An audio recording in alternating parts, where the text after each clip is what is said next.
어느 유치원에서 있었던 일입니다. 선생님이 아이들에게 상황을 설명하고 이런 상황에서는 어떻게 대처하면 좋겠는지 이제 지혜를 구해봤어요. 여러분, 내 뒤에는 낭떠러지가 있고 앞에는 호랑이가 나를 향해서 달려오고 있어요. 자, 이럴 때 어떻게 하면 살 수 있을까요? 물어봤어요. 그랬더니 어떤 아이가 선생님, 엄마한테 이르면 엄마가 해결해 줄 거예요. 그러더라는 거예요. 아이다운 대답이죠. 어떤 아이는 그러대요. 선생님, 호랑이가 나한테 달려오면 싹 몸을 피하면 호랑이가 낭떠러지로 떨어질 거예요. 그런데 모든 대답을 다 잠재워버린 명답이 나왔어요. 선생님, 호랑이가 달려들면 꿈에서 깨어나면 됩니다. 그러더라는 거예요. 참 지혜롭잖아요. 모든 상황을 뭘로 만들었어요? 꿈으로 만들어버린 거예요. 꿈에서 깨어나면 끝나는 거지요. 지혜는요, 그 어떤 것보다도 힘이 있어요. 인생의 문제는 지혜로 풀어가야 돼요. 지혜자 한 사람이 어떤 권력보다도 강해요.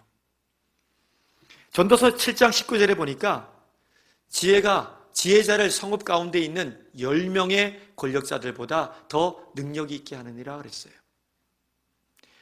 요셉의 지혜 하나 때문에 애굽이 7년 흉년 중에서도요 좋은 것을 먹게 되었잖아요.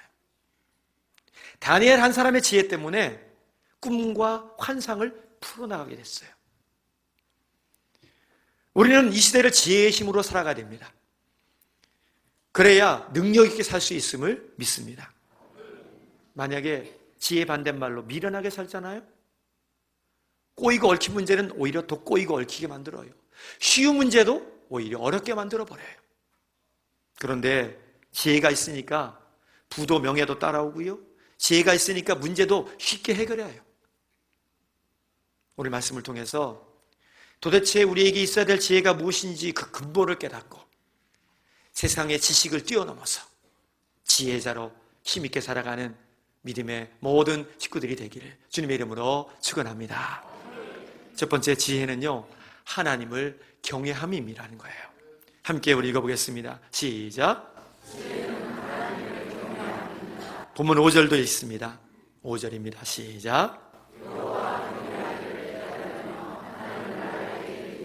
아멘. 잠언 9장 10절에 보니까 여호와를 경외하는 것이 지혜의 근본이다. 그 다음에 거룩한 자를 아는 것이 명철이니라 그랬어요. 하나님을 경외하는 것, 하나님을 아는 것, 그것이 우리에게는 놀라운 지혜라는 거예요. 왜 그러냐면 하나님 안에는 모든 지혜와 지식의 보화가 담겨 있으니까. 하나님이 지혜의 원천이시니까 그분을 알고 그분을 믿고 그분을 바라보는 사람들에게는 그 지혜가 임할 것을 믿으시길 바랍니다. 6절에도 이렇게 말하고 있어요. 대저 여호와는 지혜를 주시며 지식과 명철을 그 입에서 내심이며 그랬어요. 오늘도 이 시간 하나님의 입술을 통해서 지혜와 지식의 능력들이 우리 가운데 임하게 되기를 간절히 바랍니다. 왜요? 하나님 안에는 그 놀라운 지혜와 지식이 있거든요. 그걸 우리에게 오늘도 부어주시더라는 거예요. 세상에 많은 학식을 겸비한 사람이라고 해도요, 하나님을 모르는 사람들은 가장 어리석은 사람이에요. 그러나 세상에 학문이 없다고 해도, 배운 바가 없다고 해도 하나님을 경외하는 그 마음, 보내신 예수 그리스도를 믿는 그 마음이 있는 사람들은요, 세상의 어떤 지혜자보다 빼어나고 빛날 것을 주님의 이름으로 축원합니다. 이게 진짜 지혜라는 거예요. 하나님을 안다는 것은요, 그 보내신 아들 예수님을 아는 거예요. 그 아들에게도 지혜와 지식의 보화가 담겨있다고 그랬잖아요. 골로새서 2장 3절 말씀 우리 한 번 더 읽습니다. 시작.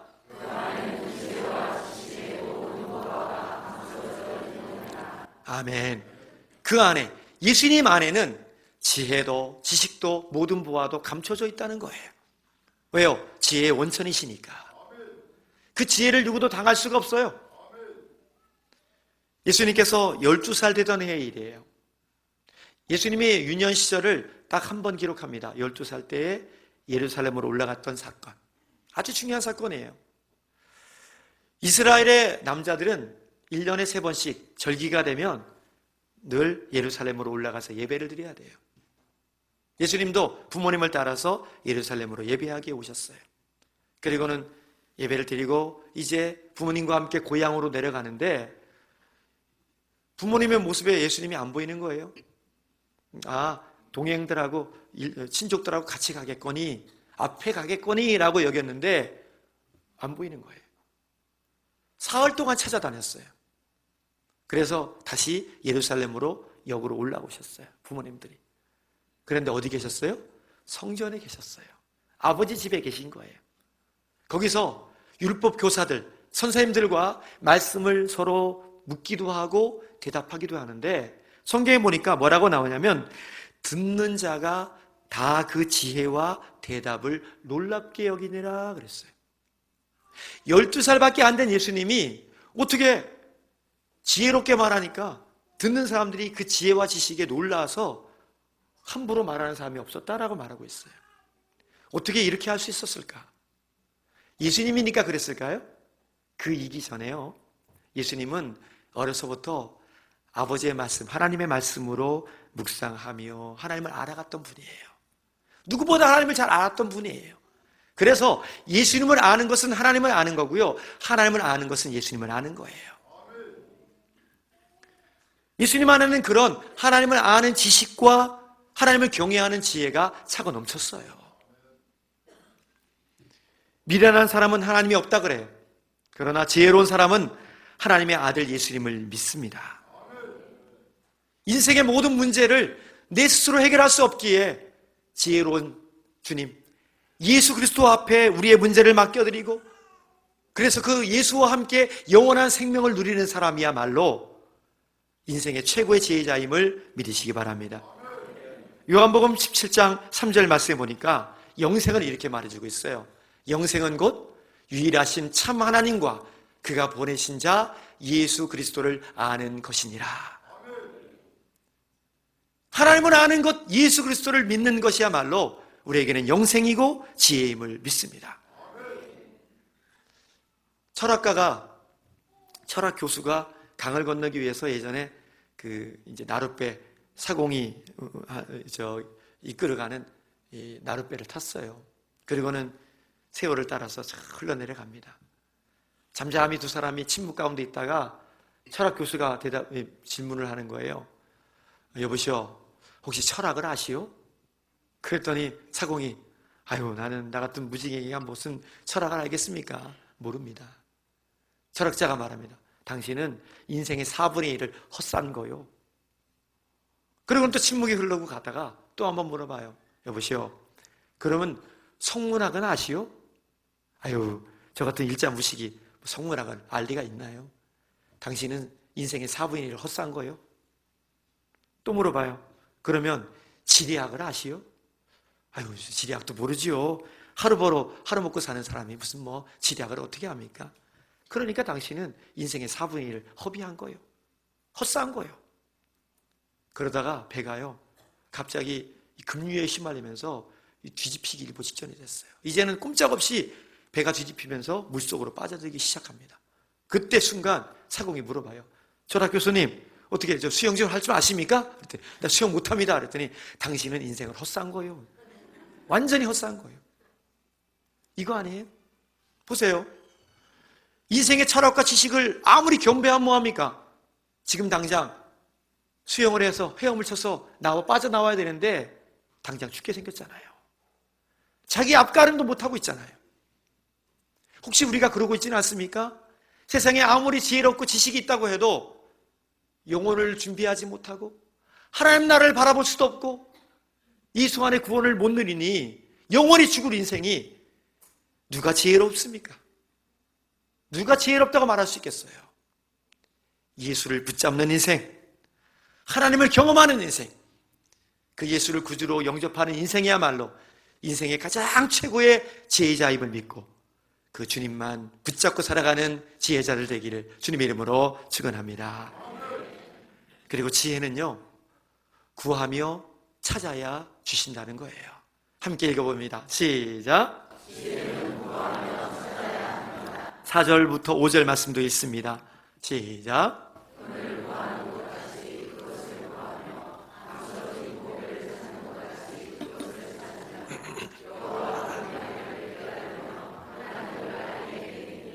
아멘.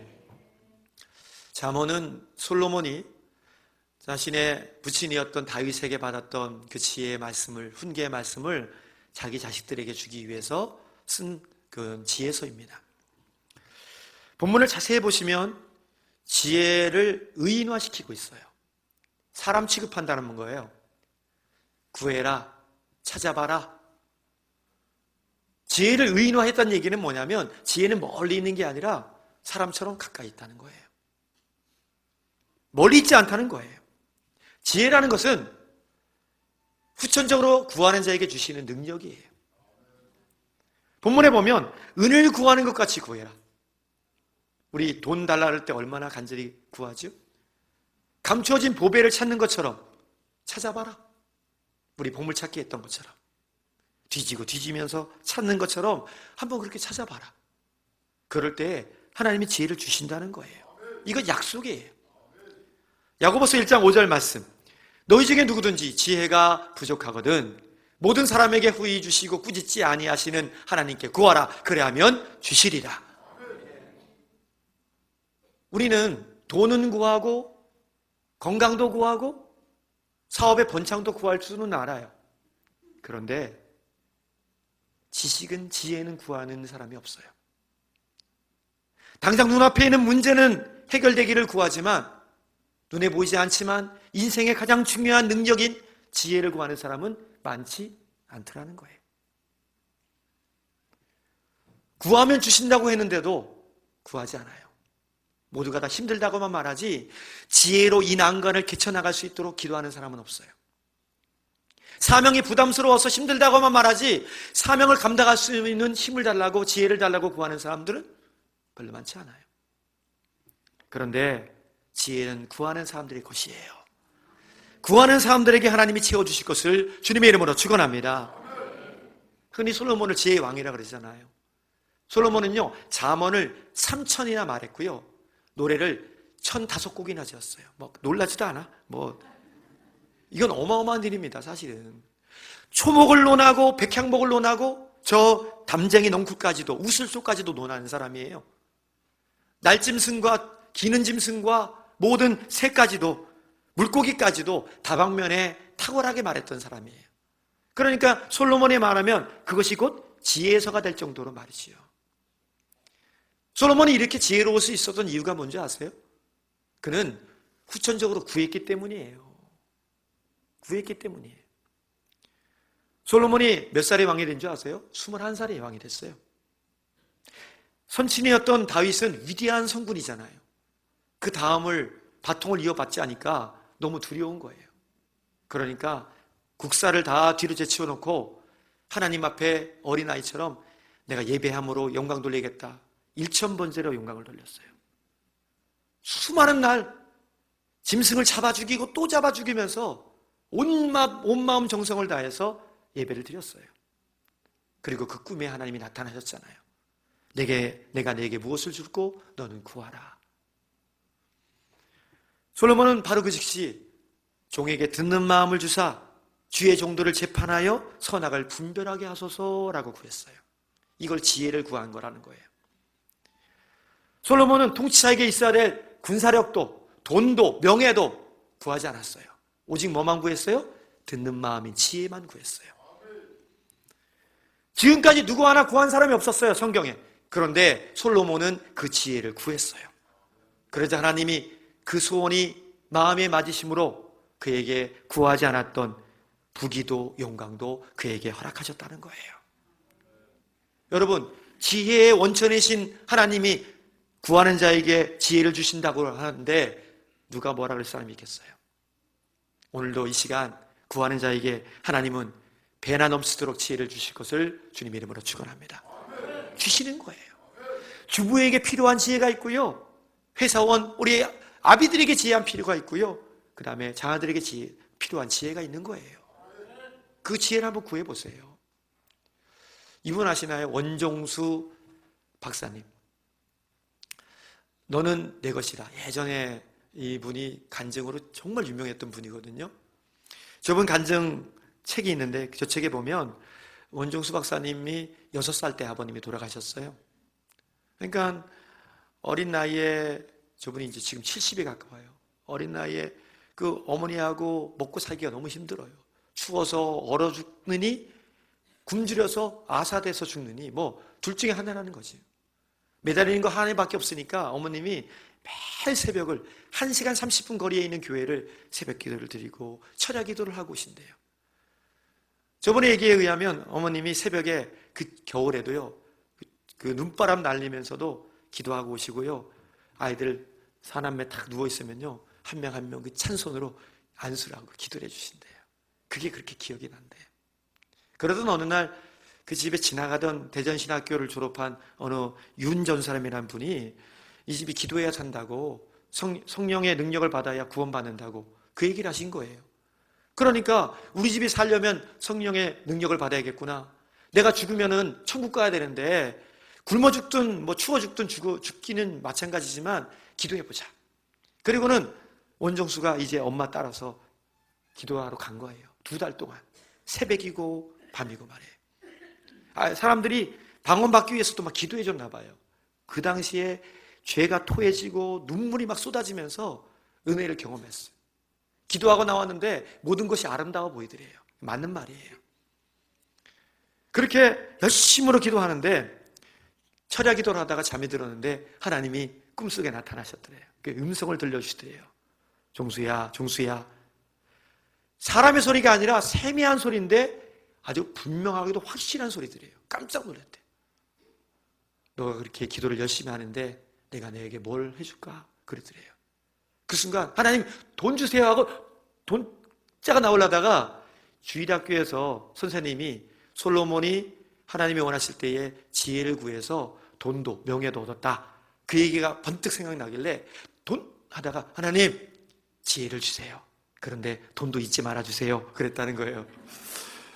근데 그리고는요, 그 지혜를 받아서 성경을 읽기 시작하는데 성경을 읽고 길을 걸으면요, 성경책이 자기 눈앞에 아주 선명하게 보이는데요. 그리고는 눈을 옮길 때마다 한 장씩 넘어가더라는 거예요. 이런 신비한 은혜를 경험했어요. 대전에서 생활하셨는데, 대전고등학교를 다니는데 밴드부에 있다 보니까 공부를 안 해가지고 전교 480명 중에 410등을 했어요. 돌아서면 몇 명 없는 거죠. 담임선생님이 너 언제까지 이럴래? 너 공부 좀 해라. 그 얘기에 정신을 차리고는요, 집에 가서 교과서를 읽고 나갔대요. 시상고서가 없으니까 막 교과서만 계속 읽었대요. 근데 재밌더래요. 또 읽고 또 읽었대요. 시험 보러 딱 갔는데요, 국어 문제를 딱 받았는데 앞이 캄캄한데 기도하고 딱 봤더니요, 뭐가 있을까요? 교과서가 눈앞에 딱 펼쳐지더래요. 한 장 딱 넘기니까 한 장이 싹 넘어가더래요. 1번 문제 보니까는 몇 페이지 있는지 딱 찾아보니까 거기에 있더래요. 그래서 나만 보이나, 다른 사람도 보이나 이렇게 봤대요. 자기만 보이더래요. 그래서 썼어요. 100점 맞았어요.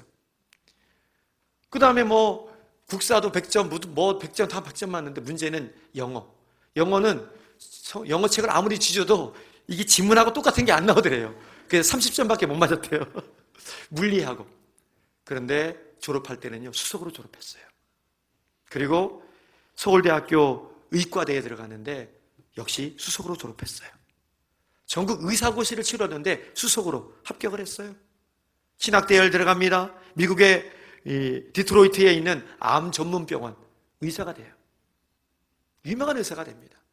그리고 이 연합장로교회에서 안수를 받고 지금은 목사님과 선교사로서 열심히 사역하고 계십니다. 보세요. 구하니까 하나님의 지혜를 부어주시잖아요. 기대하십시오. 지혜 원천 되시는 하나님이 각자에게 어떤 은혜를, 어떤 지혜를 부으실지 그 지혜의 힘으로 이 땅을 살아내기를 주님 이름으로 축원합니다. 그리고 지혜는요, 끝으로 분별력이라는 거예요. 함께 읽어봅니다. 시작. 우리 11절과 12절입니다. 시작.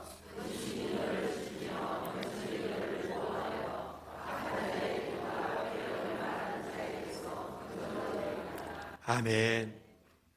우리는 날마다 선택하고 결단하고 살아야 돼요. 그리고 내가 선택한 것에 대한 것은 내가 책임져야 돼요. 잘못 선택했다면 잘못 책임지는 것이고요, 잘 선택했다면 그것은 나에게 열매가 되겠지요.